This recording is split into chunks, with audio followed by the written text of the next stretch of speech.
Es sábado, toda la semana esperando para ver a nuestro equipo jugar el mejor partido del mundo. Pero algo anda mal. Las cosas no van como lo habíamos deseado. En la tribuna se sienten los murmullos. Pasan los 60 minutos, suena la sirena, la derrota pasa a ser un amigo no deseado. Llegar a los vestuarios es tan largo como el camino de Santiago, dolores, angustia, y por el fondo se escucha ese clásico hincha: no tuvieron un plan B cuando se complicó. Creo que esta frase la hemos escuchado tantas veces en el campo por la TV, cuando un equipo no encuentra el camino. Especialmente la escucho con aquellos que ganan siempre, y cuando algo no va, viene reclamado lo opuesto a lo que proponen. ¿Qué es un plan B?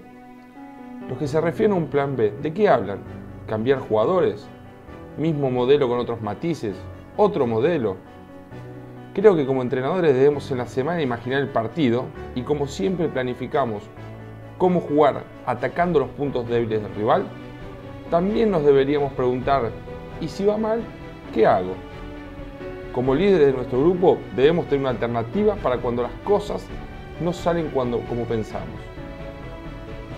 ¿Cambio de jugadores? Estábamos hablando de este plan B, ¿no? Seguramente en el balonmano tenemos una fortuna muy grande los entrenadores. Podemos hacer cambios ilimitados. Creo que esto nos da una gran ventaja contra otros deportes, como por ejemplo el fútbol, que solo tienen 3 y no tienen margen de error. ¿Tenemos pensado posibles rotaciones si el partido no va como decíamos? Creo que el cambio de jugadores es lo más fácil que podemos hacer, ¿no? Y lo más normal, que todos los técnicos hacemos cuando las cosas no funcionan. Aparte tenemos la ventaja de probar 4 o 5 acciones, y si la respuesta deseada no llega, bueno, podemos volver siempre. También podríamos decir que podríamos tener el mismo modelo de juego con otros matices. Puede ser que dentro de nuestro modelo de juego podemos cambiar algunos matices. Si tenemos un equipo que preferentemente se mueve bien en situaciones posicionales y no queremos cambiar a un juego, por ejemplo, más rápido de contraataque o contragol, podríamos cambiar a un 7 contra 6. Ya sé que muchos en este momento habrán apagado este video de 7 contra 6. No, por favor. Pero en caso de nuestro equipo no funcione, mantenemos nuestro modelo general de ataque, pero aplicamos un pequeño cambio en una fase que dominamos. ¿O sería cambiar el modelo? Seguramente es lo más difícil de hacer. Creo que solamente los grandes equipos logran hacerlo, y capaz que las selecciones, donde nosotros podemos elegir los jugadores y tal vez podríamos elegir el justo equilibrio para 2 modelos. Pero sería un cambio tan duro, tan difícil de hacer.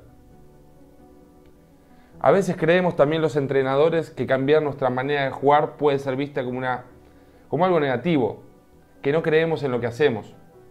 Creo que al contrario, muchas veces nosotros pensamos que tener una variante nos puede resolver un problema, nos puede hacer ver el juego desde otra manera, otra perspectiva, hasta aprender algo que creíamos que no podíamos hacer. Obviamente, muchos de los que nos están escuchando dirán: pero Carlos, no tengo tiempo para un plan A y vamos a trabajar un plan B.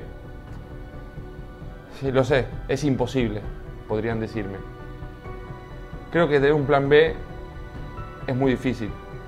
Requiere tiempo, análisis y creo que hasta un poco de futurología, ¿no? Creo que debemos ser capaces de tratar de cambiar el rumbo del partido, o al menos intentarlo cuando algo no va. Muchas veces nos mantenemos y mejora la situación, sin que toquemos nada. Otras veces el partido se empieza a ir y cuando reaccionamos es muy tarde. Y lo peor es capaz que el cambiamiento que hemos hecho funcione. Igualmente continúo a buscarme la respuesta. ¿Qué es un plan B?